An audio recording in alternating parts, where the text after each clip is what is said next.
Welcome to the MMA Roadshow, episode number 371. My name is John Morgan, and Cold Coffee is with me in downtown Phoenix, Arizona. The MMA Roadshow is actually on the road, not together, but on the road in the same city, and I'm just proud to be a guest here with you, Cold Coffee. Well, you know, if I had to have a regular long-time guest on my show, I'm proud to have you be that long-time regular guest. Well, thank you, sir. I really appreciate it. It's almost like this is part yours. UFC 274 is what we're covering this week, but we got a lot to talk about. There's a whole bunch of MMA going on, but first, can we talk about revisiting the Cornish pasty shop? Now, listen. Oh, yes. I was going to say, this. This feels like we're on the road as well. It feels like a familiar place. If the name sounds familiar to you, it might not. I will say we're in much better condition than we were last time we were here. The last time we happened to come into this wonderful facility, which, by the way, I recommend if you're in downtown Phoenix, Arizona. I believe this is considered downtown. Yeah, right? This is downtown. Okay, if you're right on Monroe Street. If you're on downtown Phoenix, Arizona, shout out to the man Jose Youngs who recommended this as a place to come check out. It was a great place last time. We were several more frosty beverages into the night that last time. It's funny because I was trying to remember. I was like, wait, we taped here? That would explain to you how far into the night we were with the frosty beverages. I vaguely remember taping here because I remember we ate some stuff, and I remember we were in that little table in the corner. But then all I remember is eating the food and drinking beer. Not actually like MMA, like talking about MMA. Sitting in a public area with a headset on and some recording equipment. I feel like we're more in a public area today. Because there's not as many people. It's a little earlier in the day today. We just wrapped up media day, and I think we thought, hey, let's go ahead and, get this thing. Since we're done with our work early, let's get it done, and then maybe we can enjoy a few frosty beverages. I feel like we should break the news about how a place that was close to our heart is no longer around here.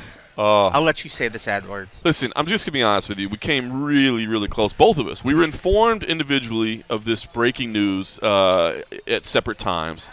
And come to find out, we both had similar reactions, which was to call the travel agent and check, is my flight refundable? Can I potentially cancel my trip without financial ramifications? And, of course, at that time, they said, well, no, sir, of course, it's too close. And then both of us actually thought, well, it's not that much money. Is it worth it? Eating the cost? I mean, because Hooters has been closed after, 30-something years? 36 years, I think that was a staple. Now, listen, that was a staple of the MMA Roadshow visits to Phoenix. And look, it's Hooters, right? As we've kind of joked, and no offense if you're a big Hooters fan or if you happen to work at Hooters or any I'm of those a big things. Hooters fan. Well, who doesn't like a good, I was going to say pair of Hooters. That's not even clever. That's just. I just like the breaded wings. The breaded wings. You got to get some breaded wings every now and then. And the beer's on tap. But listen, here's the thing I like about Is about there anything Hooters. else? Well, why else do people go there? We don't go there for the women. I mean, it doesn't hurt, but that's not why we go there. We go, at least me personally, I go there because I can order a frosty pitcher of cold beverage, and they just bring it right there, no hesitations asked. They drop that little, old school, they used to put the ice bag in there. Then they got the pitchers that had the core of ice in it, It just keeps that beer ice cold. It's right there. So, it makes me feel a little less self-conscious about having to ask for more and more and more frosty beverage because I can just keep refilling my own glass. It's like a no-judgment zone. It's a no-judgment zone. Yeah. Exactly, and that's why I like it. And it was right around the corner from where all the we've used a couple different hotels down here as host hotels, but they're all basically in the same area. Yep. And it was central to all of them. And it would seem like, you would kind of run it. You'd post up at Hooters, and people would drift in. They'd drift out. Then other people would drift in, and they'd drift out. And next thing you know, me and Cold Coffee have been at Hooters for like 7 hours, and we've had some, groups of friends show up and then leave, and other groups of friends show up and leave. And you end up getting to see a whole lot of people in one night because you just stayed in one place and drank the whole time. And it's closed. And what did Jose say? Something like 30-something years it had been there? Yeah, like 36 years. Gosh. I mean, there's something about being served beer with a nice – service with a smile. Like you go there, they were always happy. They were smiling. Were they perky? Was that they were perky, if you will, perky attitudes, and wholesome, just well-rounded individuals. Yes, and a variety of interests, so to speak. Variety of interests. But no, I mean, it's it's like one of those places. It was just silly, but it became a staple. In fact, I had already talked to some other media. I was like, dude, I can't tell you what's going to be happening in Phoenix outside of like the fight week. I was like, but I guarantee we're going to be at Hooters having some beers. Come join us. And they're like, oh, we can come. I was like, of course you can. It's Hooters. Everybody's welcome. Yeah. And then we got the call. And then I was like, okay, obviously I don't care enough about these title fights. I'm ready to cancel. I mean, UFC 274 is all right. I mean, but it's I was okay. Really just going for Hooters. Okay. I mean, it's not like it's got like 3 titles on the line. I mean, like it's only just 2 titles. Yeah, I mean that's like so UFC, like I don't know, 200. It is funny, man. These pay-per-view lineups. I know that a lot of people complain now about the fight night cards and how watered down they are. But we've talked about it before. But I really do think this is a product of everything being under the ESPN banner. No longer do you have to worry like, hey man, we got to make sure Fox has a sick main event. You know what I mean? We got to make sure this has a no. You just put all the biggest fights on the pay-per-view. So while I understand and I get it for people that want to say on the average week to week, the cards are a little bit watered down, I would have you. The flip side of that is the pay-per-views are absolutely stacked now, and this is no exception. I guess before we get into the pay-per-view, did you? Well, I don't know if I should tell you. I'm kind of probably laying out to it. Did you watch the Ultimate Fighter debut? No, I did not. Okay, I didn't either. I feel guilty. I haven't. Well, yet. at first they forgot to send me the teaser, and then the reason I got the teaser after the fact because I was hoping, because we always talk about our coverage, what we're gonna do. In years past, we would always devote people to write about it and recap and stuff. It's not like it ever does gangbusters. Right. But when it came around time to ask about, how we were going to treat it this year, I said, well, maybe if I can get them to give us some video access so that it'll make it worthwhile for people to tune into our recaps if they haven't actually watched the show. Mm-hmm. Give us something. Because even the UFC didn't really put out any sort of like even social media clips or anything last year. So I reached out to them and I said, hey, are you guys still sending out those teasers and stuff? And they're like, yeah, you should have got it. And I was like, well, I didn't. So they sent it. But by that point, it was like prepping for this. And then it was just like, sorry, I didn't get around to watch it or whatever. So did you guys still put up a recap or no? I think we just did a basic level something or other. But I think we're going to, if we can get something else to sort of do it. I don't know if we're going to go as in depth as we've done in the past. Have somebody really watch every episode in detail, top to bottom. We talked about maybe just addressing the actual fight results and then just keep sort of a running tally of fight results and like what's the coaches like the coach numbers, like who's up 2-1, that sort of deal. Yeah, I get it, man. I mean, the in-depth stuff. That's something only like some hardcores would do. I mean, people that were like junkies about it. But, Are you guys going to recap? No, it should. You guys is me. I don't have time. No, unfortunately, we can't. I do not. To be honest with you, I didn't get to watch. I'm going to watch. I feel bad. I know a lot of people just say to hell with it. I'm not watching The Ultimate Fighter anymore, but I still enjoy watching it. To be honest with you, normally I watch it at home and check it out on TV or whatever, but I didn't get a chance to. I've been catching up on other shows. I just recently started a show that's in its 5th season called Van Helsing on Sci-Fi. Okay. It's totally not fight related, and I like it because it's about like vampires and like supernatural powers. I'm not familiar with it, but I know this. I know the franchise. Like the whole. It was a movie, right? Was it a movie? Well, first? there's been movies. Okay. This is sort of a really far off play about it, but it's still the Van Helsing's fighting world. Vampires and stuff. Yeah. So like the last like few days, I've been like binging that, catching up because it's like 5 seasons. Yeah. If I was like you, I would be watching The Ultimate Fighter or like other MMA stuff. I'll watch. You watch it nonstop. If I'm not working it, I'm like. No, I watch it nonstop. I've been trying to watch the basketball a little bit, like the playoff stuffs, and that like I was proud of myself because I can give 2 shits about any of the teams involved, but I've been finding I've been putting it on for like background noise or whatever. So I felt like trying to just struggle to hold on to that man card a little bit, whereas I might be losing it by my my nerd card is overtaking my man card. Not that you can't be a man and be a nerd. You can. You can be a strong nerd. Yeah, what's funny is so the Dallas Mavericks are actually here tonight playing the Phoenix Suns in the NBA playoffs. And I'm born and raised in Dallas. I still consider myself a fan of Dallas sports.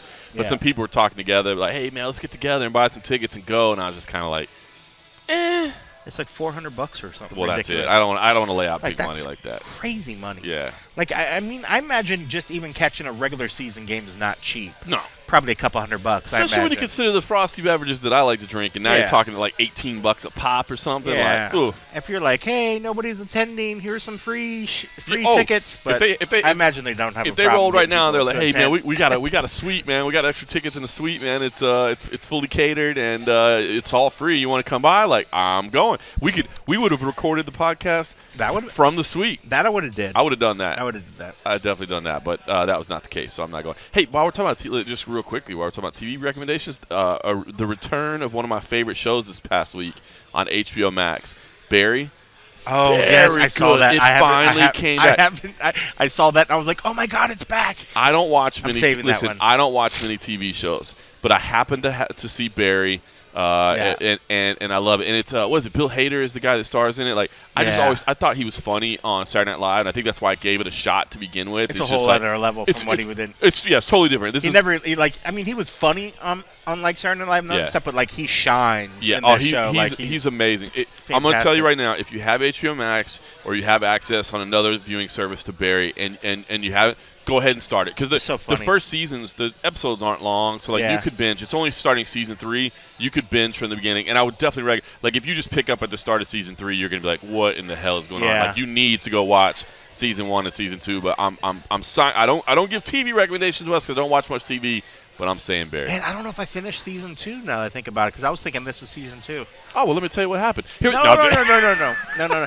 But even the characters, I love the side character. I can't think of his name, like the bald-headed dude. Oh, hilarious. Oh, God, I forget what his name is, but it's Ali fantastic. Al-Kazi is, I believe, his name. Is that no, that was a UFC fighter that I thought looked like him. That's funny. No, fantastic show. Yeah, that's a good one. I forgot about that, but you're right. I saw that, and I was like, oh, man. Good. I'm glad I got the HBO Max again. Oh, HBO Max is solid. I definitely get my money's worth out of HBO Max. So. I like it when they do the movie releases every once in a while. Yeah, where you can watch them concurrently. Because that's how I ended up watching Batman, I think. Mm-hmm. Was on HBO Max. I think that's the one that did it. But because it was still in the movies. Yep. But, yeah, it was on HBO Max. I was like, dude, this is awesome. You know, I was going to go to the movies, but then I was like, man, get out, go to the movies. And I was like, oh, you have to leave the house. And then Intermediate was like, well, we're not doing that. We're not doing that. I mean, unless we really, really have to. And I was like, that's not the movie we're going to go do it for. I did go see, what is it, with Michelle, Michelle Yeoh? No, but what is it, Tomorrow, Everywhere, Every Time. God, I'm terrible. But that movie, I saw that, and I left to go see that in the movies, and I thought that was pretty fucking. Yeah, I thought that was pretty fun. It was out there though. All right. Well, there's our TV/movie. Yeah, there's that movie. Oh wait, Everything Everywhere All at Once. Yes. I have not seen the movie. I don't even know what it's about. Yeah. But the title did stick in my head. Yeah, I was gonna say, man, it has a really, really weird title, but yeah, it's out there. But man, it's really good. I mean, it boils down to a relationship movie, but it was really, really good, and lots of fucking really cool, fun martial arts and fun little stuff in it. Oh, it's got martial arts in it? Yeah. Oh, now we're talking. All right. Listen, just to give you a heads up on the other MMA that is out there this week. Bellator 280 is happening in France. Ryan Bader and Czech Congo in the main event. Yoel Romero is there in the co-main. Melvin Manhoff did fall out of that, but Yoel Romero is facing Alex Polizzi at this point. I'm looking on the MMA Junkie schedule page. It still says Melvin Manhoff. I mean, I used to make sure these things were like up to date, but I don't know. I guess nobody does that anymore. You know what I mean? It's not quite as reliable as a page as it used to be at one point. I don't know what might have changed over there at that staff. But anyway, that's the key ones over there. I don't even know if I feel comfortable reading the rest of this lineup, because now I see the Bellator 280 co-main isn't even correct anymore. I guess I won't be using the MMA Junkie schedule page anymore. Not that everybody else shouldn't make their own decision to do whatever they want, but I'll just say I can't vouch for the accuracy anymore is all I'm saying. All right. Also happening, 2022. Trying to get me to have more conference calls. I'm sorry. Strike that last part from the record. 2022 PFL 3 is on as well in Arlington, Texas. My mom is actually going to attend this one because she wants to go see the women fight, including Kayla Harrison. Will, of course, be in the main event, a massive favorite over Marina Magnakina. Obviously, she's going to be a massive favorite in anything. I did have an interview with Kayla Harrison. I'm sure many people might have seen the little clip where I kind of busted her balls a little bit for saying that she wasn't really interested in talking to the media, and it was like 7 a.m., and I had to wake up. No, it wasn't media. It was just you. That's what I thought. I thought she said it was just you. She's like, I don't know even why I'm doing these interviews. I told Ali I don't want to do them, and I was like, oh, Well, I'm glad I woke up at 6 a.m. to do it then. It was pretty good. She's funny. I am a big Kayla Harrison fan. I know a lot of people don't like her attitude, but, dude, listen, to me, first of all, I love her attitude. Like, she literally, if you see her in the gym in American Top Team, it is hilarious because she talks more shit than anybody in the gym. Yeah. It's nonstop shit talking, and that's just who she is. And that's why I have a little fun with her. Anytime we do interviews, we kind of go a little bit back and forth a little bit.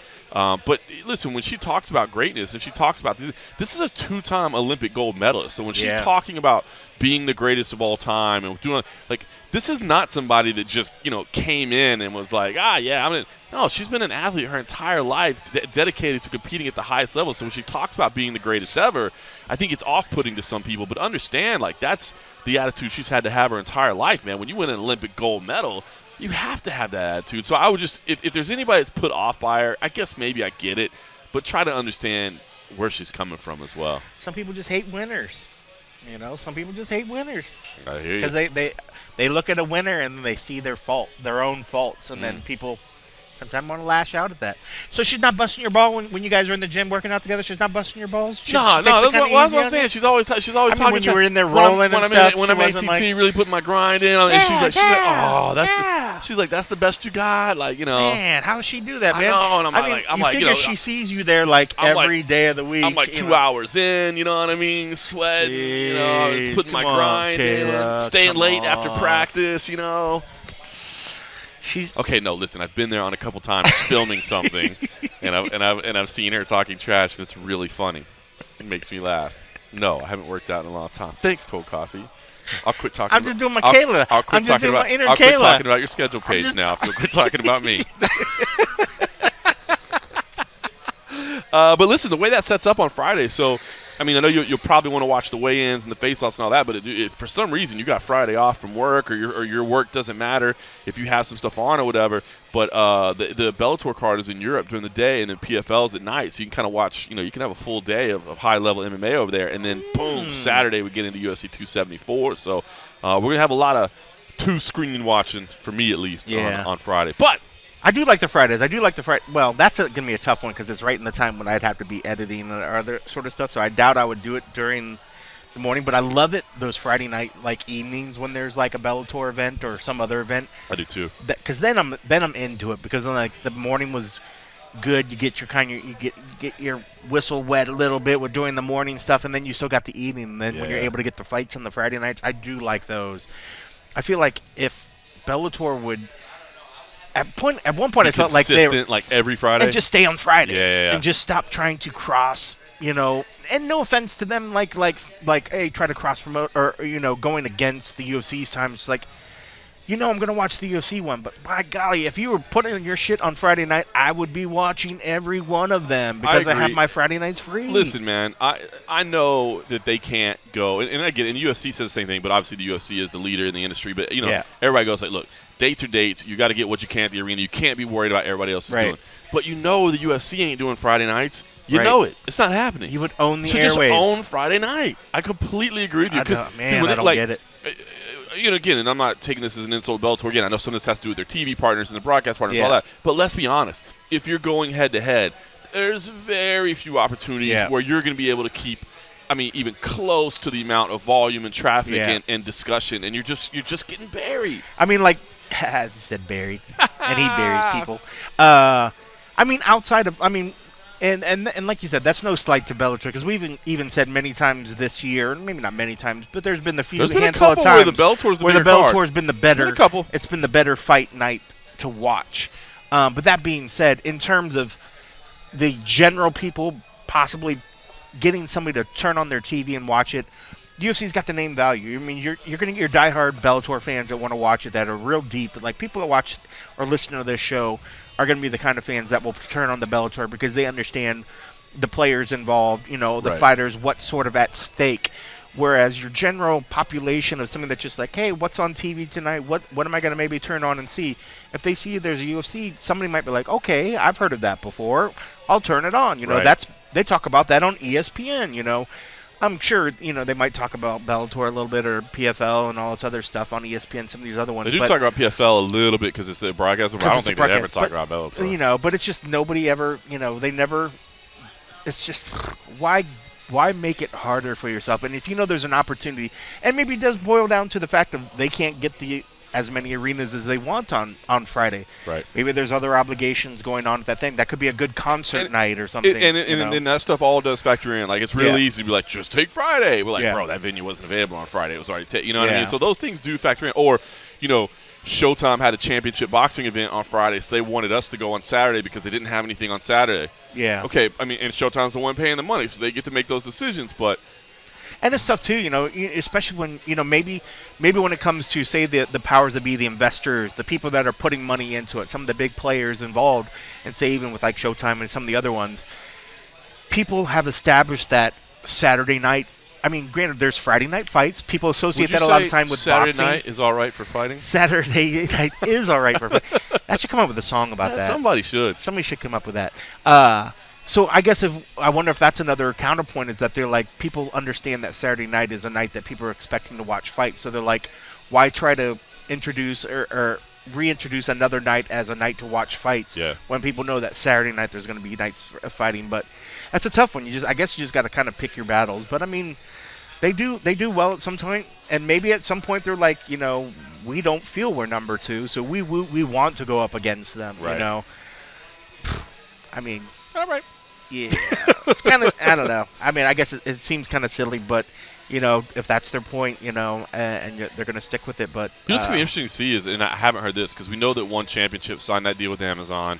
We know that they're going to do 12 events. I wonder what night of the week they're going to do. I wonder if they're going to be looking at Saturdays. Slot? I mean, it's going to be U.S. prime time. We know that. Like U.S. prime time. 8 East Coast, I imagine. Yeah. Yeah, hopefully not that. Boy, I will say that, man. That Bellator product runs late, too, man. It runs late. We'll see. Well, I mean, but even one, they put on a lot of fights in a night. Oh, they do. I don't know. Well, that's the thing we do. You start at 8 o'clock and you have like 15 things, counting like Muay Thai and like other stuff. See, that's the other thing, That's a long night. We didn't get many deals about that One Championship. I'm trying to set up an interview with Shatri Sityodtong now to maybe get some more details about it, because we don't know. Like, all we know is that they have 12 shows on Amazon. We don't know. Does that mean 12 like premium level shows? Does it mean like 12 maybe developmental type shows? Does it mean 12 of the things that you're doing right now, where it's Muay Thai, kickboxing, submission grappling, or is it, is it 3 Muay Thai fight nights? It could be like 6 MMA fights. We don't know that yet. What if the 12 shows are just like it's 4 MMA? It's like Contender Series or something. It's 4 fights. It could be. We don't know that yet. We don't know that yet. So we don't have all those details yet. Hopefully we'll get them soon. So like I said, trying to set up an interview with Shatri maybe sometime next week. So we'll find out. But a lot going on, man. A lot going on. But of course, right now this week the biggest event is UFC 274 Oliveira versus Gaethje. It's why we're here in Phoenix at the Footprint Center on Saturday night. Main event, of course, highly anticipated lightweight title fight. Charles Oliveira versus Justin Gaethje and cold coffee. I'm just gonna be honest with you, man. As we sit here on a Wednesday night recording, as we always do, and this will probably be the same on Thursday night, and it will probably be the same on Friday night, and it will probably be the same on Saturday morning. I have zero idea who's going to win this fight. Like, I feel so torn and unconvinced. Like, sometimes you say, the fight's 50-50.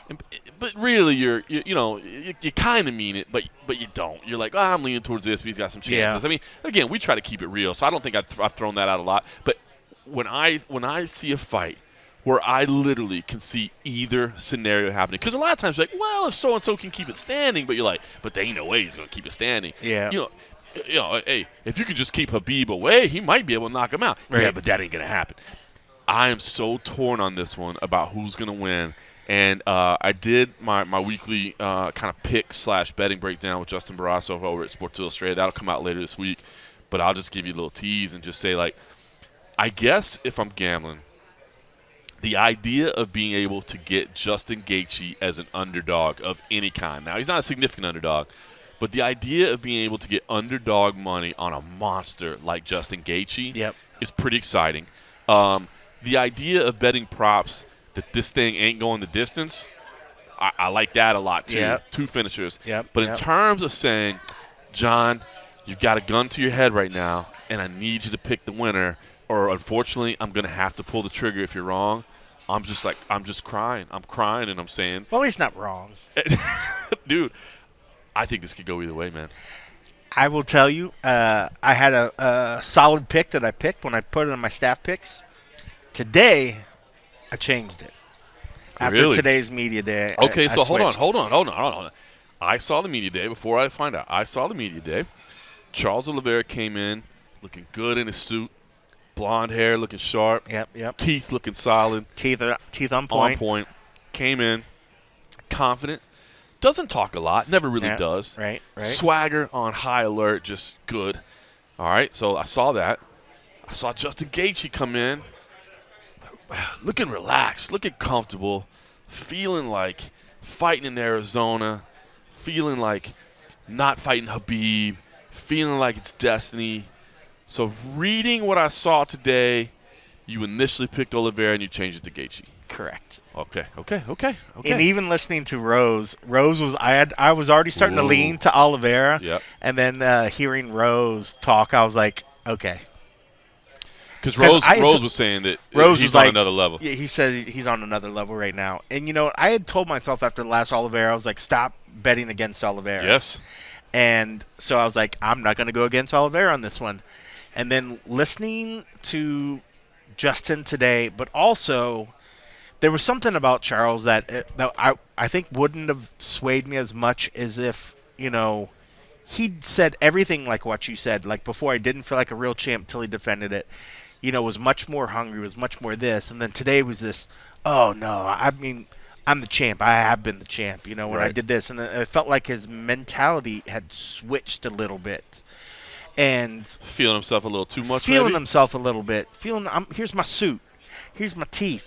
Here's my this and this. Things that I'm very happy for him to be able to, represent and do, because he's still giving back. I'm not saying, if you don't have more money, buy some shit for yourself, of course. Yeah. But I felt like the hunger now was being replaced by the hunger to appear a certain way. Yeah. And enjoying the benefits, which is good. So it just makes me wonder if he's still as hungry.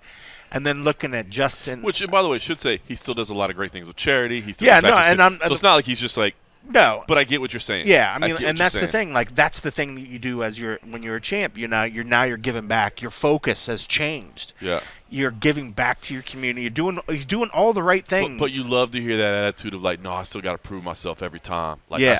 I'm still as hungry as I ever was. I just liked still. it. He was not that. And it I sounds get wrong when I say he was more humble. It was just. Yeah, it was hungrier, and he was still just like he was striving. How many times have we heard the champ say that things have changed once they had the belt? Because they were always working so hard and striving for the belt, striving and going and working hard and getting back in the gym, getting this. And then how it changed once they had it. They lost that carrot because they already got there. And now it was on them to keep motivating themselves. But then at that point, now if you're now you're at a point where you're making more money than you ever could, but now you can do the right things. You're taking care of yourself. You're taking care of your family. You're giving back to your community. That's great. Do all that stuff. But while you're doing that, you're not back here grinding like you were doing right here. And now you got this guy, Justin, that's he sees the end goal, and everything that he said is right. I mean, it's he's not. Everybody's trying to come at him like he's Khabib coming in there, and he's this as dangerous dude. And while he has crazy weapons, and the same reason why I said I wasn't going to bet against Oliveira again, he is not Khabib. He's not. And what I will say is this too, and it's going to depend on what quotes you read, on what part of the interview you listen to, but I think you need to listen to all of it, or try to at least. And again, we're getting the usually you're getting little clips, you're not getting the whole thing, right? But Yeah. I like the fact that he said, because he brought up that whole thing about, he's quit before. And I was like, oh, okay, so you still think that's true. And he did say, no. Look, he's done better. Yeah. He's shown all of it, because that's what How did people he say. phrase it? The boys became a man or something. Yeah, but he said the quit is still in him. The quit's he still in there. It's still in there. Yeah. And I can get that out of him. And I like that because, there is this narrative. And again, it's not a fair narrative anymore, but it is true. Charles Oliveira has clearly quit in fights before. Now, we're talking about 8 years ago. We're talking about a long time ago. But I like what Gaethje said is no, he's done better. He's shown character. He's become a man. He's but it's still there. Yeah. He's still made a conscious decision to quit in a fight. Yeah. And it's still there. Yeah. And I can be completely wrong. I had told myself before, don't go against Oliveira. And, You know, I'm still waiting for recognition that my vote switch is going to get switched or whatever, but I don't know. It was just something about today, and it was honestly, it was after Rose. Rose, for some reason, to me, was like, and granted, any teammate, anybody that's been in the gym with somebody is going to talk up their teammate like that, but there was just something. You could tell when somebody's like, about "Oh no, it. he's looking good." Yeah, she wasn't blowing hot air. Oh no, he's looking good. Yeah, like that's. Oh, he's looking good. Okay. Oh no, Yeah. no, he's looking. No, she was like, "I'm telling you." Yeah. I'm telling you. You know what I mean? When people are like that, she convinced me. I mean, she was the straw that broke the camel's back for me at that point, because I was definitely on the fence and I was considering just watching Justin, but after that I was like, can't go against what Rose. I was like, Rose sold me. Dude, I'm with you. So you know what? So I kind of feel the same way. Like, but then again, I just go to the fact that Charles Oliveira needs one second to catch you. Like, he's got, and this is why I said my breakdown. His powers is improved. His striking's improved. But the submission game is his from ground everywhere. Game just on another level. And that's what, you know, normally it's like, oh, that dude, don't let him get on your leg, or don't let him get on your back, or don't let, you know what I mean? Like, don't let him get to that one position, because he's really, really good in that one position. Charles is like, just don't let him get his hands on you. Yep. You know what I mean? He can get you from anywhere. I mean, look how tough was that fight between Poirier and Gaethje. Poirier pushed him and got past him. Oh, what did Charles do to Poirier? It was ridiculous. When I start telling myself that, I'm like, why did you switch your pick?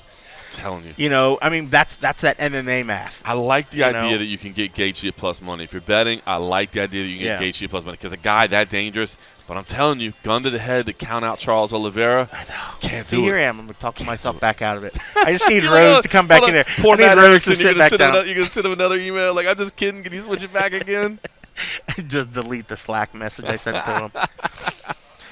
I'm like, I need Rose to come in here. I'm like, what did I tell you? What did I tell you? That's so funny. Great fight. I cannot wait for this main event. Highly anticipated main event. Co-main event, you're talking about Rose Namajunas putting her belt on the line against Carla Esparza. A rematch that's like 8 years in the making almost. Crazy to think this was the first title fight in the division, and now it's back again. I'm so happy for Carla Esparza to make her way back here. I know that you, as a videographer, thoroughly enjoyed her interview today, because she is possibly the pound-for-pound greatest on the UFC roster in terms of her answer echoing back your question and making sure that it stands alone as a quote. She is phenomenal. She's a professional. It's like, literally, you're like, so, I mean, what does this mean for your legacy? Well, what this fight means for my legacy is that, you know what I mean? Like, whatever it is, you know, it's fun. It's a silly little thing that anybody that's not in video production would be like, what in the hell are you talking about right now? But it's so that their quote stands alone without your question being in it. You ask them to repeat back the question in their answer. So it's like, if you ever have like somebody that's coming up when they're trying to learn how to do interviews, watch her interviews and mimic what she does. That's right. Which is funny, because you don't think of Carla Esparza as like a very outspoken person. Like, oh, she's quiet and reserved. Because there were a lot of times, she does seem very quiet and reserved. But in that aspect of it, she is phenomenal. Yeah, you just got to ask her something that she cares to answer. Right. If you ask her some dumb shit, she's going to give you, yeah. What are we talking about here? Are you talking about me again? Yeah. I said I quit talking about your rumors page. Leave me alone. No, listen. All right, so listen, this fight. This one is interesting too, right? Because when I think about it, like, I'm super happy for Carla Esparza to get back here, man. Like, she is one of the nicest human beings in the game. Yeah, I don't know how anybody could hate on Carla. She's got this incredible story that she's like getting married next week, which is amazing too. I mean, cool public, you know, kind of human interest type thing of it. But, you know, Rose is capable of very brilliant, very violent, very sudden, very crafty things, where I feel like Carla has to grind you out, like has to, you know, just kind of outwork with you. That's oh my goodness, sir, I believe that is inappropriate. Has to do that to you, and I feel like that's tough to do against Rose, because she's got, you know, she's got the length, she's got the striking, she's got jiu-jitsu that, you know, I think is good enough. You know, we'll see. You know, it wasn't the first time around.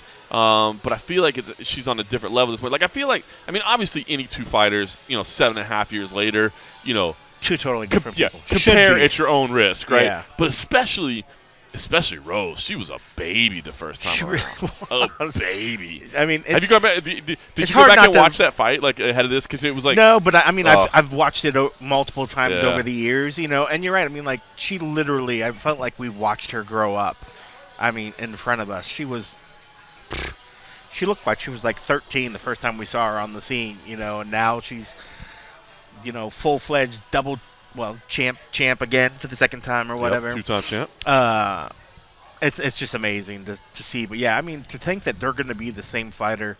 The thing is about Carla, I mean, what worked for her then works for her now. She's just more adept at getting it. She's maybe not more well-versed in being able to work the fight to get into her strong points. It was where before, I wouldn't say that she was like a one-trick pony, but that was like her thing. She was just very, very good at it. But now, I mean, she's adept at standing up and striking. She does very well in that point. But, is this going to be a fight where she wants to try to just say, hey, let's go strike, let's go toe-to-toe and see who's striking's better? That would be a bad mistake. That would not be a good choice. Fight, To me, I lean Rose in this one. We talked about this one on the betting preview as well.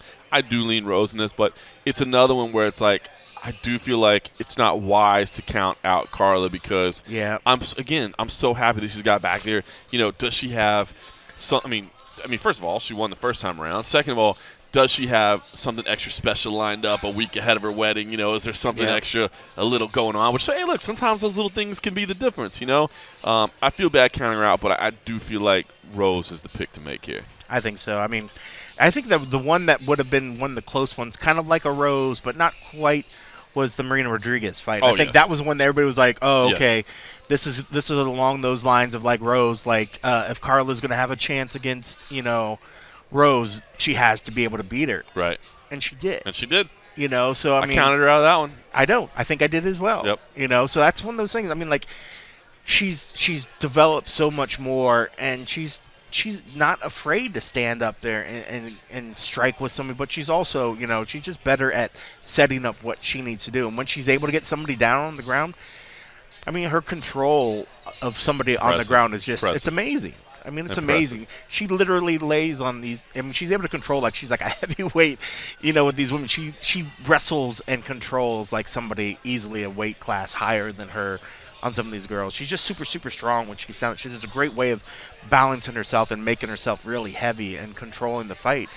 And, granted, that would be tough in this one too because Rose has a lot of dangerous weapons from on the ground as well. But Carla's just smart, man. She has a way of doing it and kind of controlling the limbs and just, making it, I guess, at times sort of a boring fight, but boring fights win fights. That's right. You're racking up rounds. And there's nothing that says that a win has to be. I'm so like, this win isn't going to count if it's not exciting.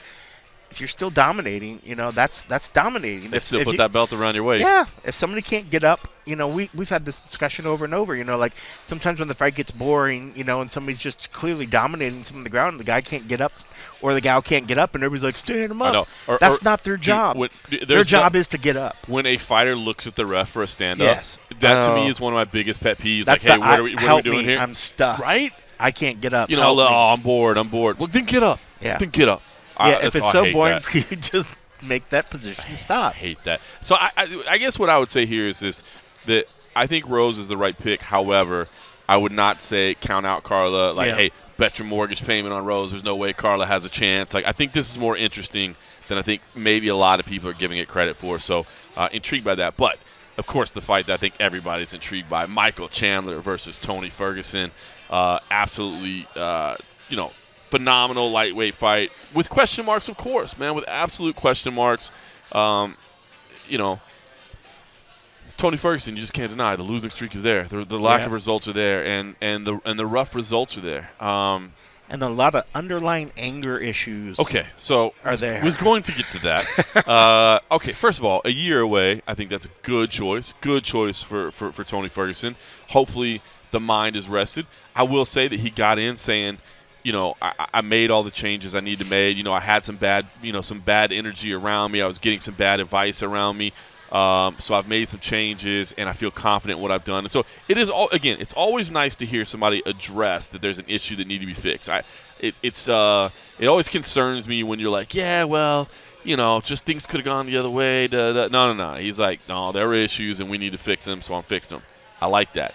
But then, and I guess it started with me bringing up the Dana White privilege thing, which I was just, that was a comical moment a year ago. I thought it'd be kind of funny to revisit, and he did not like talking about that. He was like, that's that, and I don't think he was mad at me or anything, but I think that term has taken on something more. Like, whereas first like I felt back then because we all laughed when he first said it, and I Right. thought it was a fun little like I don't know, like first of all, I just thought it was hilarious. I mean, everybody laughed, but Yeah. I thought what he was saying was, oh, this dude got, this guy got special treatment, and of course Michael Yeah. Chandler came in today and was like, well, I am Dana White's favorite fighter, so he admitted whatever. But then you can see, but then that's when the anger started coming out, right? And then Tony started really laying into the fact that he feels like he's been mistreated. He feels like he's been put out. He feels like he hasn't been given the same opportunities. Although, then when pressed on it, he did say he doesn't plan on going anywhere. He wants to stay with the UFC. He never wants to fight anywhere else. So, I don't know. I mean, again, I know it's always difficult to completely understand. And again, this is coming from somebody that likes Tony a lot. As a person covering his career over the year. I mean, these are people that we've been covering somebody for a decade. You can't help but start to feel some affinity for them, right? Get to know them. But it is hard to figure out what he's saying sometimes. And I don't know exactly what to take out of his pre-fight scrum today. Yeah, it was weird. It felt like you're right, because the first time it got brought up and he brought it up, it seemed like he helped create the joke. So we're all in on the joke with him. But in this time away, at least in this moment, the joke didn't become a joke for him, and that was something that represented what he holds against the UFC right now. The decision for some to get favoritism over others, whereas before he said it and it was kind of like, hey, this might be kind of funny, but yeah, some people get this shit. It's kind of bullshit, but whatever. We can laugh a little bit about it. But at that point, yeah, I mean, when he started going off, I was like, okay, here's a guy that's sort of jockeying to get released. I was ready for him to say, Right. So I've asked for my release, Yep. I want to fight this out. And then when he didn't and was like you said, wanting to stay, I was like, man, this is really a weird, I'm not quite sure because all the words he was saying makes it sound like he's very upset at the company to the point where they're holding him back. They're hindering him, and they're affecting him to be able to make the pay that he wants to make. Yes. He wants to go do boxing. He wants to go do pro wrestling.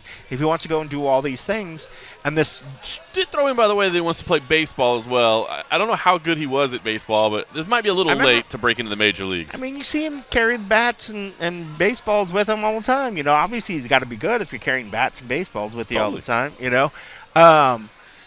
But at that point, I mean, I felt like he was at the point he was just getting ready to start calling like Dana White like a motherfucker at some point. He did call him a drug dealer, which if you his metaphor there of a drug dealer was that like the drug dealer will give you a little something for free, and so that what he was saying is like and I think what he was referring to was like discretionary bonuses and little thing where they throw you a little cash here and there, so the drug dealer gives you a little something for free and you're hooked on it. And he was saying, they sprinkle you a little. At least that's what I understood for him to say. When he called Dana White a drug dealer, that's what I understand he was trying to say. And you get enticed by that little, well, the drug dealer's going to give me a little something. Right. I mean, I appreciate what he was saying, and I appreciate his sticking to his guns and saying what he meant to say. It was a lot of powerful shit, and it was like we don't very often hear a fighter, especially on a media day, kind of go at the UFC, and good for him to do it. I mean, he has multiple fights left, according to him, on his contract. Certainly not the kind of thing you want to do if you're angling to renegotiate your contracts. But still, I respect him for sticking to his guns and saying that he's upset at the way things are happening. But he's got to understand that same point. A contract is a contract. You're not going to get that changed while you're still under contract, and if you are, you certainly don't want to go guns blazing and put them on blast unless your goal is to get released from that's the what's obligation. Interesting is what he's trying to do. I will say this, and without going too far into things, but people that know us.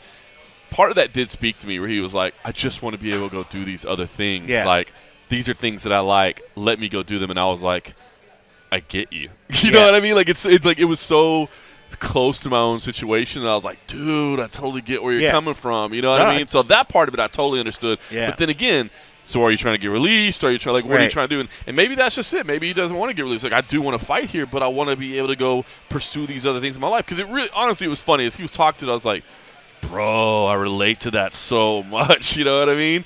But still, again, then Tony has kind of a meandering way of doing things, and I don't know what the ultimate resolution is. And what I guess it really boils down to is it all boils down to back, where is his head right now? Because listen, man, I mean, Tony's still dangerous, even at this point in his career. I get it, man. His last couple fights, he's looked diminished. There's no way you can say that he doesn't. But you look at the last 3 fights, Dariush, Oliveira, and Gaethje. Killers. Killers. But that's the thing, is that Chandler's a killer too. You know what I mean? And so, you know, if Ferguson's fighting number 30 on the roster right now, I probably don't worry about it as much. But, like, dude, you're still fighting the most elite of elite competition. So, I don't know, man. It was interesting, but it's always tough to tell where Tony's coming from, you know what I mean, and exactly how it's impacting him.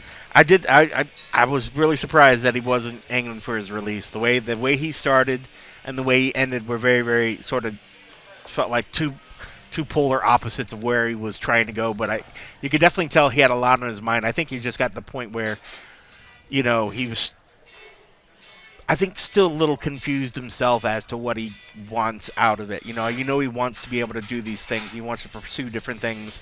But he also understands that, you know, it's going to be tough to make the kind of money that you're making. True. Being able to do all these other kind of things. They say, okay, cool. You know, we're going to let you go. You want to go do a little pro wrestling thing off to the side? Okay, that's not an MMA fight. That's not boxing. That's whatever. Go do something. But if you think you're going to make some crazy money, and if you know, what if you get injured and then you put some other little, now you're delaying your time, and then you're going to make yourself further from the top. I mean, it's tough, but like you said, I mean, everybody wants to be able to make a living and make what they think that what they should be making. And he's a talented guy. He's physical. He should be able to try to do some of these other things. But, you know, if that's what you really want to do and you really want to do these other things more than work for an organization that you feel that is maybe sliding you, ask for your release.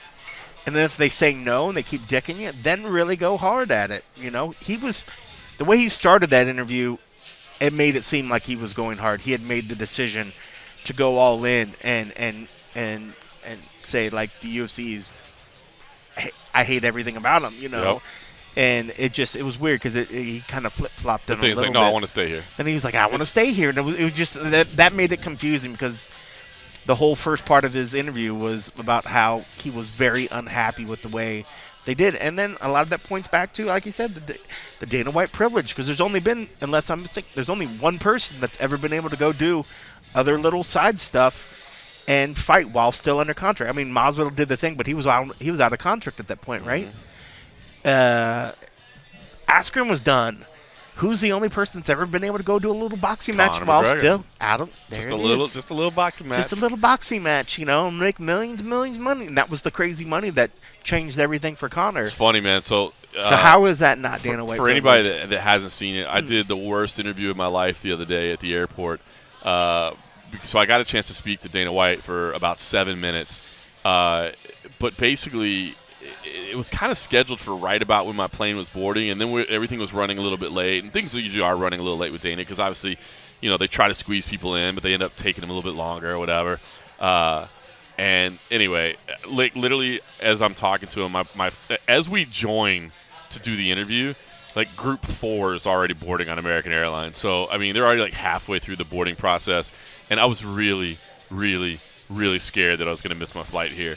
So the whole time I'm talking to him, I'm like half paying attention to him at most because I'm like, I'm going to miss my flight. I got to get this done. So anyway, we did talk a little bit about the boxing, and it was kind of funny. He gave the thing like, oh, my God, I'm so over this boxing thing, whatever. And I did ask him, like, do you ever regret, like, doing Mayweather-McGregor, you know, like, you know, that kind of opened the door for all this. Like, do you ever think, like, oh, man, maybe that wasn't worth it because now look at what this monster we've created. And he was like, you know, and I mean, obviously he's a master promoter and a master of everything. He's like, well, nah, but the difference was everybody wanted to see that fight. Like, nobody's clamoring for these other fights with Canelo, with Tyson Fury. And look, there is some truth to that. Like, it is crazy when you go back to it, like, how many people were talking. Like, I remember, like, how many people were talking about Mayweather-McGregor, and we're like, why are we even talking about this? It'll never happen. But it would not go away. Like, everybody kept talking about it. So he is accurate with that.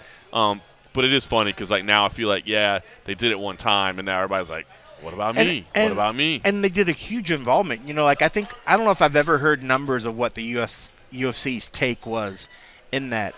But if you remember, everybody was assuming the UFC got a piece of the pie. Yeah, the UFC's PR. They had the UFC PR people helping on the event. Yep. Like, so there were staff helping I promote want to say the that UFC event. got like $50 million or something, if I remember. And then, like you said, they had the staff helping. I mean, like, there was a huge involvement by the UFC in that particular one. So, I mean, granted, if that's the threshold, if they're saying, well, if there's enough money, but if it's about, hey, this is the biggest event that's going on, I mean, it did have everybody talking about it.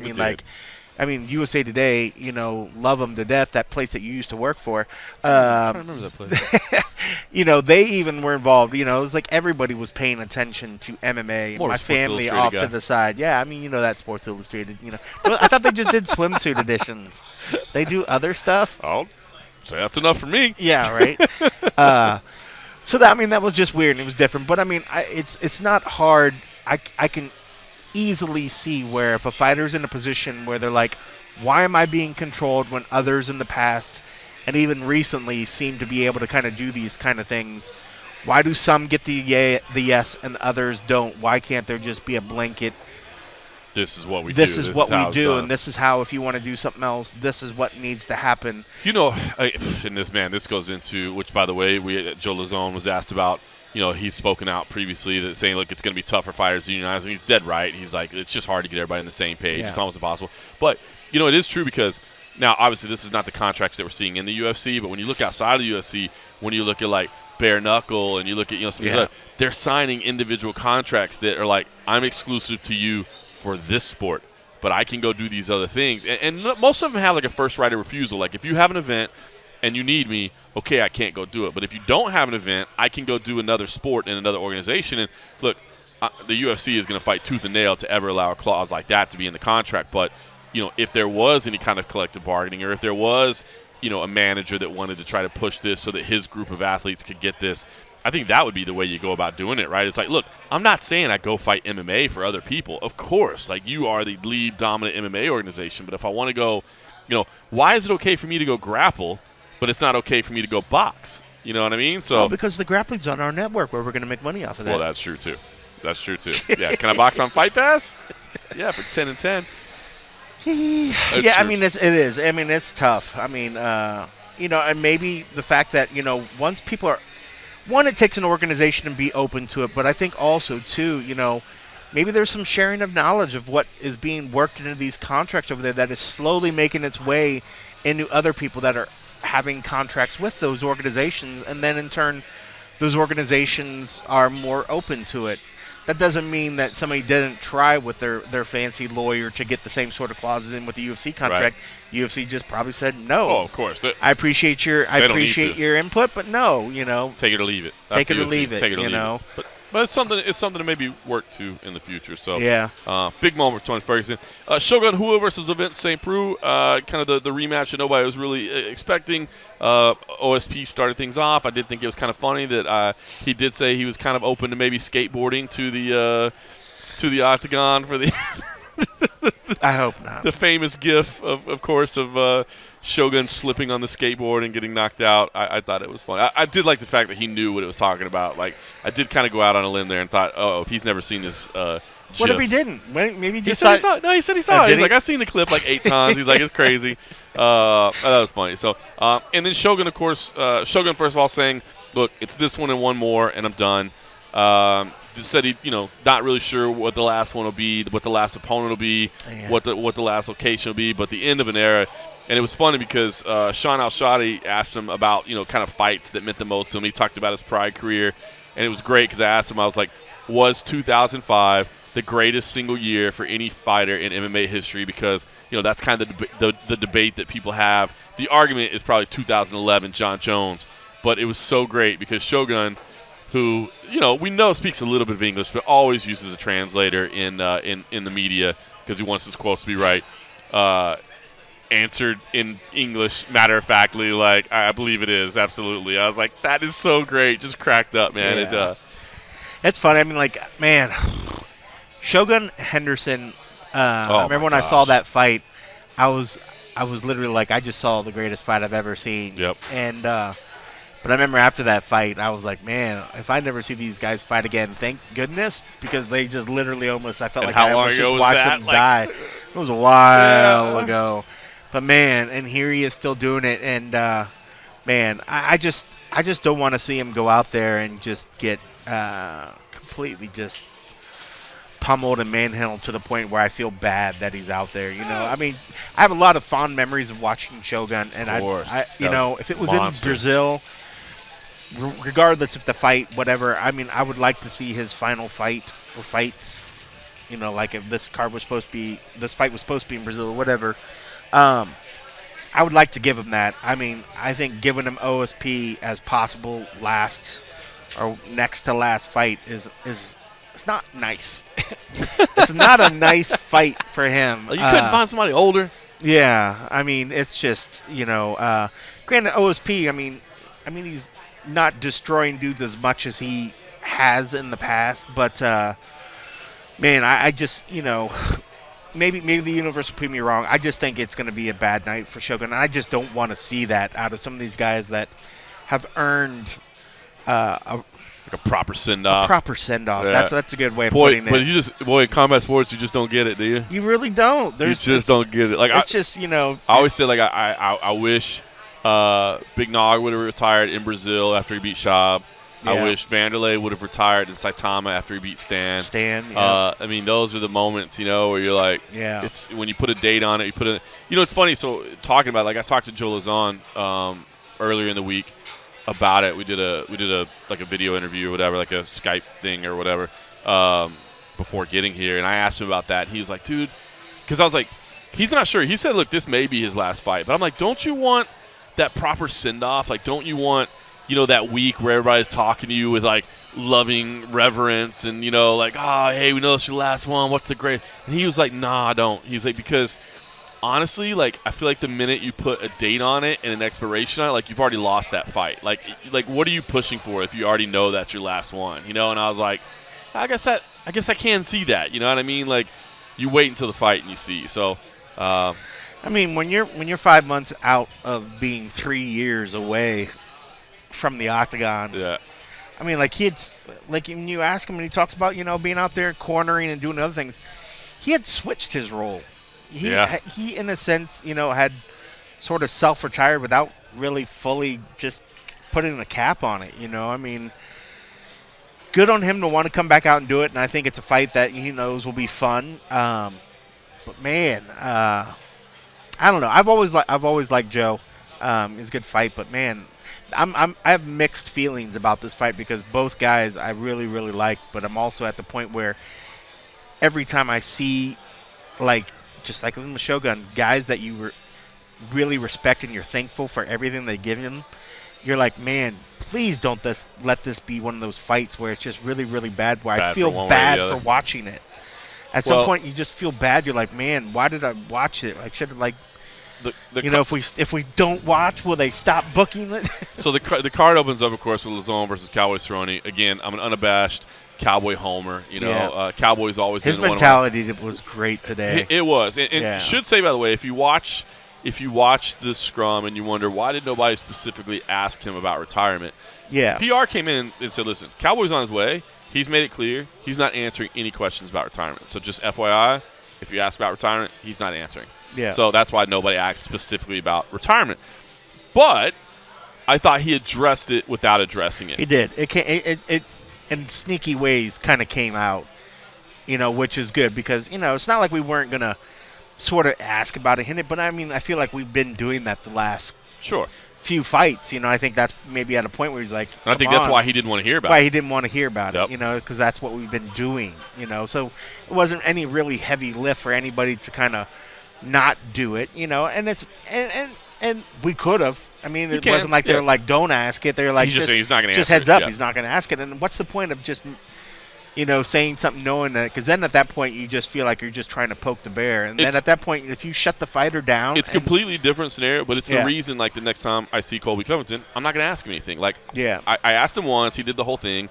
I tried in Vegas, pre-fight and post-fight. What's the point? At this point, what's the point? At that point, like you said, I'm just poking the bear. Different situation, but same thing. If you know he's not going to answer, what's the point in asking? Right. And if you play along, and by play along, I mean, when you know what the fighter is hoping it goes, and then you ask around it, it still eventually came out. But also, it gave him the space to get into other aspects and other areas of his head where if we weren't just drilling the same stupid questions about, is this going to be the one? Is this the one, Cowboy? Yeah. You still get scared?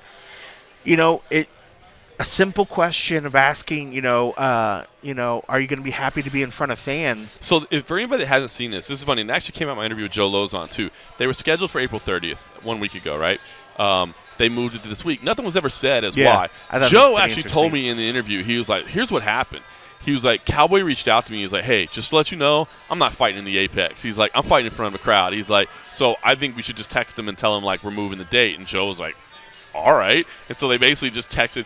Joe Lozon told me they texted Sean Shelby. Cowboy said he texted Dana, but whatever, the same thing. He's like, basically those two guys were like, hey, we don't fight at the Apex. We're veterans. We fight in front of a crowd. And they were just like, yeah, that makes sense. And he said Dana didn't even answer, and they just got new contracts with the new date on it, which I thought was great, It made complete sense. But what you were alluding to was the powerful thing that you've probably seen at this point is when he was in tears talking about fighting in front of his son, which obviously as a dad, man, I get it. I mean, obviously I never fought in front of my son, but that connection to your son and letting that son know, especially if you know this chapter of my career is almost over, but I want my son to experience what it was like for his dad. You know what I mean? To do that. If this is the last one. To finally see the recognition in his eyes of like, that's what all this has been. Because when the music goes down and the Kid Rock starts to play, I mean, people go crazy. Cowboy is one of the favorites of all time.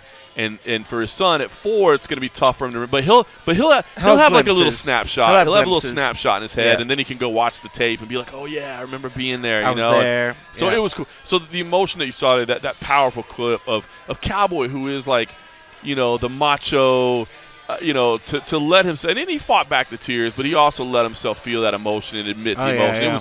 It was pretty cool. So especially as a dad, man, like to me to see that it was pretty amazing. But as you said, like. Even just, before that, like when he was just talking about like admitting he had been kind of half-assing it as of late and not putting in what he needed to put in and go all in. And I don't know. It's, again, I'm a Cowboy homer, so just, let that all be colored by that knowledge. But I thought this was a really, really good Cowboy surrounding. Yeah, I mean, it was just a wonderful display of emotion and just humanness that everybody could relate to. Sorry for that. Sorry, yeah, then we're trying to mime ordering beers at the same time. We just keep it real. We're glass full. So yeah, like you said, like we were like two dogs trying to. Yeah. Come on. Like you said, like I don't have a kid. I'm not a father. But like there was something. As far as I know, there was something about just seeing somebody. That is such a tough and just, thank you very much. Like mainly individual, being able to be a human being and share those emotions and just being able to see what that meant to him. It was just super powerful. I mean, like you'd have to be a complete robot to not be moved by what it was. It was amazing. I mean, and like you could have heard a pin drop in the room because as soon as he started getting into his head and sharing it, it was just like nobody breathed. Yeah. It was like, are we really seeing this? And it was super powerful. It was. I mean, this is a guy that spent most of his career just being like, oh man, I don't know, I just go in there and fight. You know what I mean? When he told the story about how he almost lost his life cave diving. Remember got lost and then didn't think he was going to get his way out, but then he fought I remember that. It's like, well, I looked down and my oxygen was almost gone, and I realized, most graphic story. This is going to be it. So I just thought, well, it's been a fun life, and you're like, what? I mean, this guy is about as tough and wild and crazy as it there is. Led such an amazing, interesting life, but then to not be afraid to show emotion in something that clearly means the most important thing to him. He wasn't talking like, I can't wait to get a win and try to go for the belt. He's like, I want to go out there and see this and see the recognition in my son's eyes of me going out there and understanding this is what my dad does. This is what all this time when he says he's going to Vegas to do his things, this is what it means, and it was so powerful. It was just like, holy shit. Like, pretty it's amazing. as real as it gets. That was, I mean, it was amazing. I mean, I think we could all learn a lesson in how you could properly handle yourself and share something that's going to actually impart some real emotion and knowledge onto people about what something really means to something, you could tell me, yes, this fight means something to you, and that, yes, I'm going to be able to provide for my family. But if I'm going to see you there and you tell me how it means to you, and you literally can barely control the emotion because you're sharing like what it means, the bond between you and your son, it was powerful. Goosebumps, like dude. goosebumps. Yeah, man. It was unreal. And yeah, if you guys haven't seen it, go back and watch it 2 or 3 times. It was super, super powerful. It was incredible. I mean, that's the kind of stuff I wish more people did. Not because we know, hey, it's going to get clicks, but it's just like that's the shit that people they think that fighters and they think all these people are these trained killers that have no emotion. They don't whatever, and that's why when you see these people go out and give to charities, you know, these fighters go out there and then they give back to their community, and then they're great fathers, they're great mothers. They provide for their family, and then you see something like that, and it's like, how can you not want that person to be like a role model for like today's youth or something? I mean, like, it's just unreal. It was amazing to see. It was a great moment. It really was. Awesome. It'll be one of the most, you know, in covering Cowboys' career, you know, with dating back to WEC and all of that, man. It'll definitely be one of the memories that sticks with me, man, for sure. What about the Gagey memory? That just touched on the point when Gagey afterwards. I was just going to bring that up. Where Gagey, they were like, how are you going to? You're talking about the one where they say, how are you going to celebrate? And he's like, well, I don't know if I'll be alive on Sunday, but if I am, I'll be with my mom, and it's Mother's Day. And I'm like, holy shit! Yeah. Like, when he said it, it wasn't cheap. It didn't come across. So it didn't come across as cheesy or somebody just saying something like, I'm ready to die in there. You know, like when Israel Adesanya was like, you can't beat me because I'm ready to die. And you watched him say that before the 5th round of that fucking war, and you're like, oh, he means that. Like, he's not just saying some shit. Like, he means it. When Gaethje said that, it had that same vibe where he's just like, well, I don't know if I'll be alive on Sunday. He's like, but if I am, I'll be with my mom because it's Mother's Day. It was just like. And then I liked him where he's like, you know, someday the story will come out, like what I've done, you know, like what I've done to get here, the work, the stuff, you know, like I'm just like, man, that's a book I'm ready to read, or that's a film I'm ready to watch. That's something, you know. But hearing like these stories and this effort and these we say it time and time again, these fighters are putting their blood, sweat, and their tears. They're putting their life literally into this, you know. And sure, there's probably some differing levels of how much of each person's life they're actually putting into it. Some are going to go above and beyond. And these are 2 instances where they really go above and beyond, you know. When Gaethje says he's going to go out there and, you know, who knows what's going to be. I mean, like you said, you kind of take it on face value, you know, and you kind of – I look forward to the day when he's able to kind of fully open the curtain and let us know everything that's been going on in his head the whole time, the preparation, the things that they don't want to maybe share, you know. I mean, if it comes out and there's times where, you know, like, yes, I could be spending this time with my family, but no, I chose to go back to the gym because I was killing myself to crush because I needed to provide, because that family that, you know, I think this is the part that I think crosses boundaries when it comes to whether you're a fighter, whether you're working whatever, or whether you're working at a steel mill, or whether you're a lawyer, whatever. You work so hard at your trade to provide for your family, but you know that by spending time away from your family, you're neglecting your family, you're hurting your family, but you know there's no other way to provide for your family but to go all in, you know. And there's some of these sacrifices. Speak to me, bro. You know, speak to me. Speak to me. I know, and that's the thing, you know. Like, but a lot of times that's not the sexy thing to ask about at a media day. That's not the story that a lot of people want to hear. You know, but that's the stuff that'll come out later on. But bro, the dedication that's such a realization that I've had since I jumped off the junkie wagon. You know what I mean? The MMA roadshow that we've been on for the last, you know, however many years is like, look, my kid turns 10. Like, his birthday party's on Sunday. I fly home and go straight to his birthday party. Right? He actually turns 10 on the 12th, but it's in the middle of the week, so we planned it for this weekend. And one of the reasons we planned it for this weekend is because I'm going to be gone next weekend, so we can't do it next weekend. But I started thinking, man, he's 10. You know, at 18, he's out the house. You know, I'm assuming. I mean, things can change, whatever. Like he's got good grades. He'll be doing something. Those years, like these times, like, you don't get them back. Like, you don't get them back. And in fact, there's no guarantee that you even get to 18. There's no guarantee that I make it that long. There's no, you know what I mean? There is none. So it's like, damn, dude, it's so funny, man. These things, and it is one of the reasons you and I have always like loved the sport so much, is because we realize like what all goes into it, and the people and the sacrifice and all this. It's not just the fights that happen in the cage; it's everything that happens outside of it. But God damn, I'm telling you, man, so much of this stuff has been speaking to me lately about my own life and about the decisions and all that, and that's part of it too, man. Like, man, you bust your ass to take care of your family, but then you realize if it's taking you away from your family, is it really good? And that's the reason I want to do like more commentary and stuff, because then I can go do trips, but I can do shorter trips. You know what I mean? And by the way, I get an extra paycheck for it. And and by the way, I love doing it too. You know what I mean? That's why that became such a linchpin in my whole career. And man, it's just I don't know, man. I thought it was a great media day today, man. And it's very great powerful. Great, very powerful media. Very Great powerful. fights, enticing storylines, but real human emotion and stuff like that. And I think that's, I don't know, man. That's what I really love about it too. And how about that stat that came out of the main card? 99 performance bonuses. Unreal. Between the main card. Unreal. By the way, if my math is right, even if that's just the $50,000 ones, I think that'd be like. That's what was kind of funny. Was that Cowboy that said that? That was like, oh man, back then they used to be like he said like 100,000 bonus or whatever. Was that 100,000? I think it'd be. Yeah, well, they had every now and then. Remember for the pay-per-views, they do like higher. But then what happened was people were like, well, I only want to fight on pay-per-view because that's where the bigger bonuses are. So, but yeah, I think it's I think that'd be like almost $5 million with the bonuses. So. Listen, great card. Could go on 15 fights. Randy Brown, Chaos Williams as the featured prelim. That's going to be fireworks.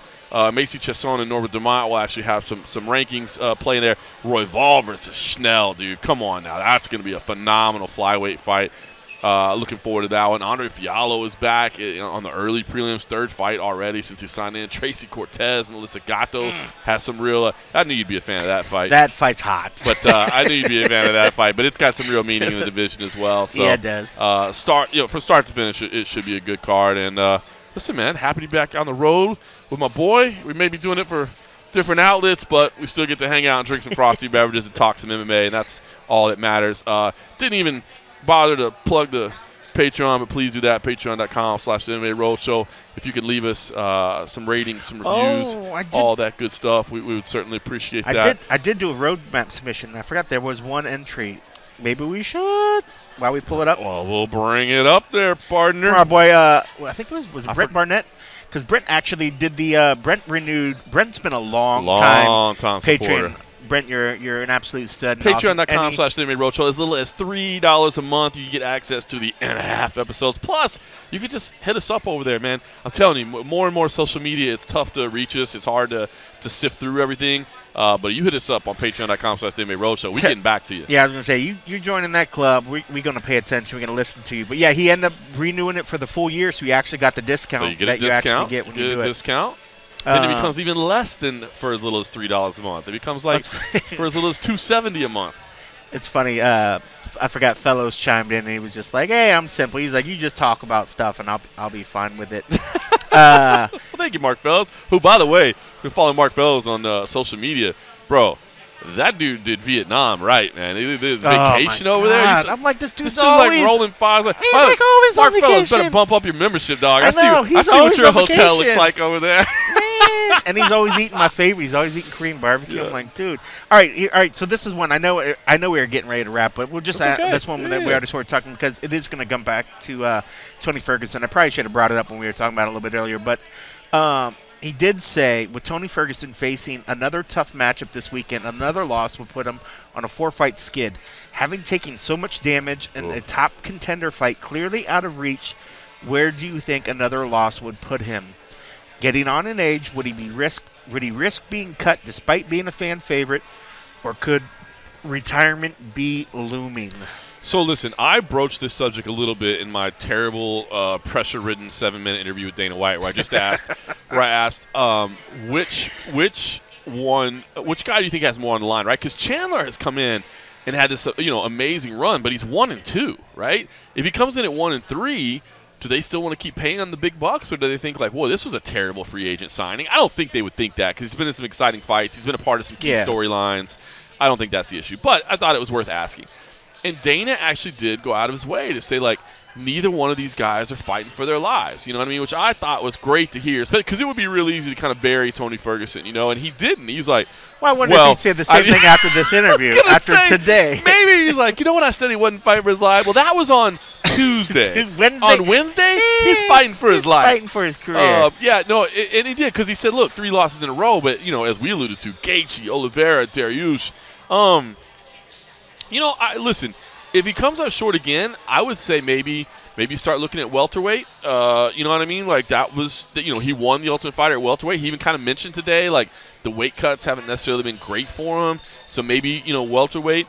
I mean, at that point, maybe you do let him try to pursue some outside interests. I don't know. Yeah. I mean, listen, if he loses a hard-fought fight of the night, close fight, back and forth, then I just think you go, well, I know it's 4 in a row, but come on, guys, let's look at the 4 names. Yeah. If he gets, you know, the brakes beat off of him, O'Reilly. Yeah. Auto parts. Oh, it's O. I was corrected. It's O. There is a little sound at the end, which it makes sense because it's O. Instead of yeah. Oh, right. Yeah, I was going, yeah. I know. That's why when you said that, and I was like, that doesn't feel right, but I'll go along with it. So if he gets the brakes beat off of him, O'Reilly. Then now you got to Auto parts. Oh. Then you got to start talking about something else. Yeah. But if it's competitive, I think you can still say, look, this is still Tony Ferguson. It's still former interim champ. It's still former long winning streak. He's losing to the best. But if not, I don't think necessarily retirement, because I think maybe you give it a run at 170. What happens if I'm not depleting myself? What happens if I have a little bit more? Because, I mean, look, he's, you know, when he's cutting down, he's kind of skinny dude, right? You know what I mean? Like, I think he could easily build that frame up to 170 and be competitive in that division. I mean, that's a pretty good division too. But, but I think, but I would at least see. See. And I'm with you 100%. I think if he goes out there and it's a great, you know, vintage looking Ferguson, it's a close fight, you know, and he looks great, give him the opportunity to fight more, or you know, give him another opportunity after that, you know, maybe see what's up. Even if it's kind of close, give him the freedom to maybe move around if that's what's going to work. But if he goes out there and, like you said, gets the brakes knocked off him, if he just gets completely starched, maybe instead of maybe forcing him out, give him the opportunity. Maybe when you say release, it makes it sound like you're completely done with it. But give him the chance to get out of his contract, pursue something to see if he wants to do it. And then if he's like, hey, guys, thank you for letting me out, going to try a little bit something. I'd like to pick up another fight. Yeah. Then you option him another fight, you know. Well, so I look at 170 pounds right now, right? I'm not saying he should fight the elite, but let's say go up to 170. You don't give him a nobody. You got to give him a ranked opponent. But maybe you give him, like, so let's take a look at, like, 11 through 15, 10 through 15. 15, Shavkat Rakhmonov. That's an up-and-coming killer right now. I don't know. Santiago Ponzinibbio, maybe. He just feels so undersized. I mean, Li Jingliang. He could fight Li Jingliang. Jeff Neal. That could go bad depending on the hands. I don't know. Chiesa would be tough. Magny's huge. I don't know if I'd want to see him at 170. Oh. Can he do bantamweight? Can he go feather? Can he go feather? I don't know. Yeah, I mean, that's a tough one. I mean, like you said, he is a fan favorite. They've given a lot of fan favorites a lot of leeway. I mean, Cowboy is another one, but Cowboy is a fan favorite on a whole nother level. Yeah. I think people respect and love what Tony's been able to do, but the level of fan favorite it's on a different level than what Cowboy is. And we'll see how much of that speech gets back to the drug dealer. Yeah, and I mean, he certainly didn't do himself any favors with that one, but who knows? I mean, again, if Tony is coming out there and he puts on a great performance, I'm assuming we're going to see plenty more Tony again. Yeah. But if he doesn't, I don't know if retirement is the right way, but I would say maybe give him the option if he wants to be released. Give him that option. Give him the freedom.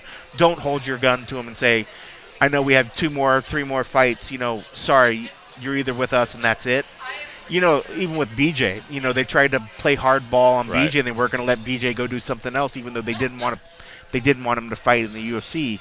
At that point, they literally were putting the kibosh in him and making a living. You don't want to see anybody hold somebody down from making a living. I mean, somewhere. would you go maybe go 165 at Eagle FC? You know what I mean? Like, you know. I think Tony would do really good at Eagle FC. Yeah. I mean, it's not that I'm saying that I don't want to see him fight somewhere. I want to see him be able to do something. I just don't. I think at the Not level fighting right like now the in the UFC, killerest of the killers. I don't think he, whether you put him at 170 or whether you put him where he stays at right now, Tony, I like Tony. I just don't think Tony's going to be a champ. Man. Unfortunately, I think you're right at this point. I think that's You fair. know? I think it's a fair statement. I hate to say it. And that's it. I mean, so I want him to be able to do what he needs to do to make a living and get paid. Let him have fun. You know, if he stays competitive, then obviously you keep giving him fights. Yeah. But if it's at a point where, you know, he's meandering sort of through these fights and he's not looking great, give him the best possible way to keep making a living and save face. Don't hold him and not let him fight somewhere else.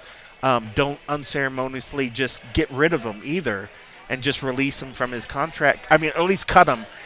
Release him, let him go do his thing. But then, like, hey, if you want to come back, bro, you always have a home here. That's cool. You earned that, you know. But that's cool.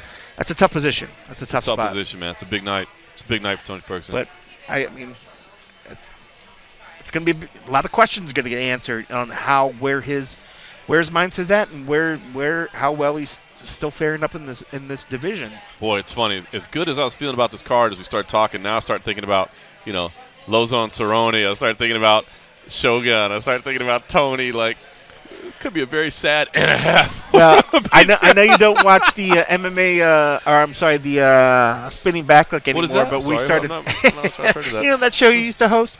But the guys were talking about it, and they all started getting depressed, thinking about how it could be the end of the days for anybody. And they were like, "Man, remember when the UFC used to brand events that they're like, we could call this UFC 274 depression?"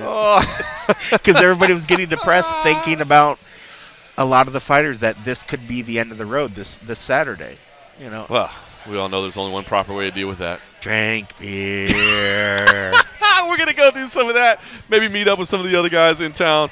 Listen, truthfully, even as we now work for different organizations, we still enjoy coming together and chatting some MMA. So we appreciate you guys always giving us support as well, especially those of you at patreon.com/the MMA Road. So that means a lot. But regardless of whatever you're doing, we just appreciate you tuning in. So thanks for listening.